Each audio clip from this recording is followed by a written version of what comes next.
Hello and welcome back. Today we're going to talk about the runner-chaser dynamic, but more particularly towards the runner. I have experienced both. I was both a chaser and a runner myself, and I'm going to give you a rundown of what I was experiencing externally and internally, just so that you can have an understanding of what your twin flame or you might be going through as well in your twin flame union. So, as the chaser, because that was the first thing that I experienced when I woke up to the twin flame journey, I was completely obsessed with my twin flame person. I couldn't get close enough to them. I wanted them to notice me.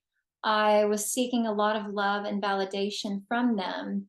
I couldn't stop thinking about them. Like my thoughts were obsessive, and it was quite uncomfortable, trouble sleeping. I'm sure if you're watching this that you experience the same or you're going through that right now. All right. And so, yeah, in the chaser dynamic, all you think about basically all day long is your twin flame. How can you get close to them, especially if they seem to be running from you? If they're running from you, you're wondering, how can I resolve this? How can I, mend my union so that that love that I feel for them is also reciprocated? And perhaps you experienced a bubble phase. And so you absolutely know in your heart that they feel the same for you as you feel for them. But what has happened? Like, why are they not continuing on with the deep love that you shared? Well, so that's the runner for you. I'm sorry, that's the chaser for you. But there's a lot about the chaser. I often feel like maybe there's more talk on the chaser than on the runner. I could be wrong, but that's what I seem to experience, and in the content that I've seen. So let's talk about the runner and what the runner may be experiencing. I can only speak from my own personal, what happened with me and how I was feeling internally. And this can kind of help you gauge and understand what your twin flame runner, or if you are the runner, what you might be experiencing and going through.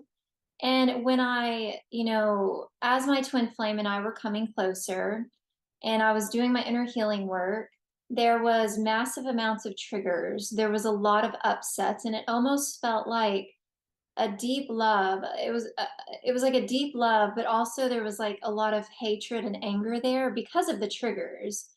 And so the love remained, but the upsets on the surface were coming up at a very quick pace. And that's very normal as twin flames are approaching union and harmonious union. It can be a bit turbulent, a bit rocky. And so in that, dynamic, I started it was a lot all at once. And although I was doing my inner work, I couldn't quite stand the intensity, I guess you could say, of the things that were arising in my consciousness. And there was a lot of like mixed feelings there, right? Like I said, there was love, but then there was just that intensity and that uncomfortable feeling on the surface. And so my twin flame and we had a bit of a falling out, and we didn't talk for probably about 2 or 3 months. And I considered myself to be running from the connection because I didn't want anything to do with my twin flame. I basically shut my twin flame out, and I just continued to focus on my healing work, which was what, needed to happen anyways. It's what you should be doing too. So I just focused on my inner work, and I didn't think about my twin flame. I didn't um I guess there was like a boundary or a wall. Like there was a lot of feelings that I needed to move through.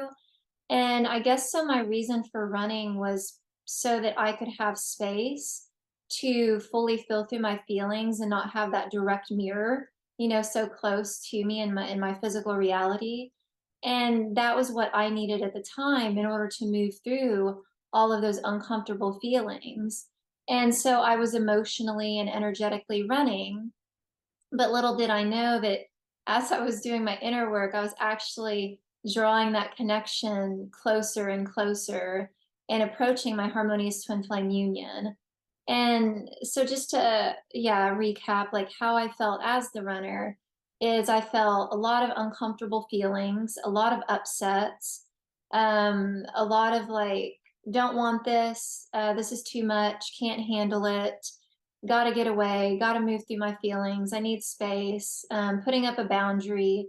Those were all of the feelings that I was experiencing. And what was I doing externally during that time? Well, like I said, I focused on my inner healing work and I just continued doing my day to day things. My routines, working, cultivating my joy and happiness. Like much in my life changed. It was just my inner state of being and processing my feelings and making sure that that's what I was doing and staying on top of, what was coming up. And like I said, as I did that, we quickly moved into union and harmonious twin flame union. And even at coming into harmonious twin flame union, I was still resisting. I was resisting the connection, I was resisting the knowing. And I'm going to tell you why I was doing that. Because I had experienced a false twin flame early on, okay? And my false twin flame, and when I say this, this doesn't mean that it's the same for everyone. This was just my experience. And in sharing my experience, that will help you kind of have an understanding of what you or your twin flame might be going through. And so in my false twin flame, they had a certain image of how they look like, right? And this was kind of the image that I always felt attracted to. And with my true twin flame, that image was completely different. Or should I say, like, not image, but um, yeah, I guess image is the best word to use here. But my true twin flame wasn't the thing that I thought that I was attracted to all along. And so I had deep attachments to what I thought my twin flame should be like and look like. As silly, I guess you could say, as that may sound, this is really like what we do is we attach to what things look like. I'm sure, we all have done that in some point in our lives. And so I had to let go of that attachment to what I thought I wanted and relax into what God actually had for me. And that was my harmonious union with my true twin flame. And so I resisted up until the very end there.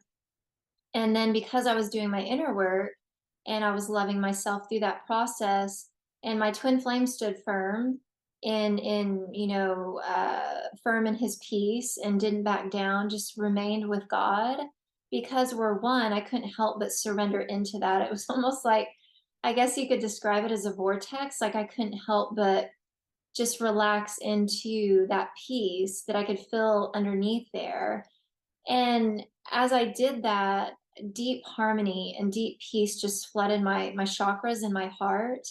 And I just let go of all of the resistance. I let go of the running. I dropped it completely because it felt so bad to do that. And I didn't realize how bad it felt until it continued to amplify. And I just let it go because I really just wanted to be happy. And I know that God knows what makes me happy. And God is the one that created my heart and knows what I desire. And so I just let go. I just relax. And so if you're a chaser and you're watching this video, know that as you continue to do the inner work, your twin flame runner, they're just going to relax. Like it gets exhausting resisting what is meant for you. And I can say too, like fast forward, I'm in harmonious union and married and have been for over 3 years now, either going on 3 years or a little over 3 years. And I'm so happy. And my twin flame is complete perfection and exactly what I wanted. I just had to let go of the illusion. I had to let go of the surface level stuff. I had to let all of that, what I thought I wanted, fall away. And yeah, and for the chaser, it's important to bring your attention back towards yourself.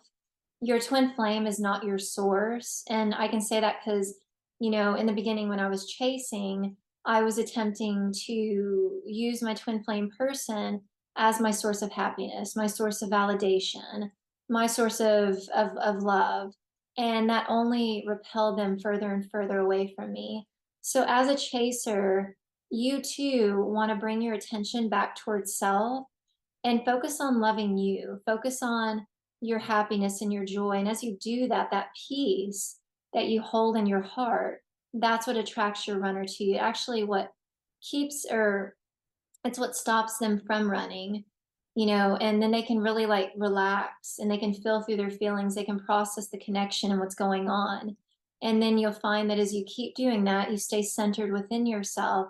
Keep your energy for yourself because your union is here first. It's not outside of you, it's right here. And that's the common problem that why there's a runner chaser dynamic is because you think that your twin flames out here, and they do manifest physically out here, but they're first in here, and you meet them there by being with yourself, centered within self. And that's when they will relax too, and they'll turn around and they'll be magnetized to you, just like I was to my twin flame. I was magnetized to my twin flame because he remained firm with God. Okay, so I feel like I covered that very in depth and very well. And if you have any more questions about the runner chaser dynamic, feel free to put those in the comment section below. And just a shout out as well to the viewer that, asked this question and inspired this video. Thank you very much. And I look forward to answering more of your questions. We'll see you in the next video.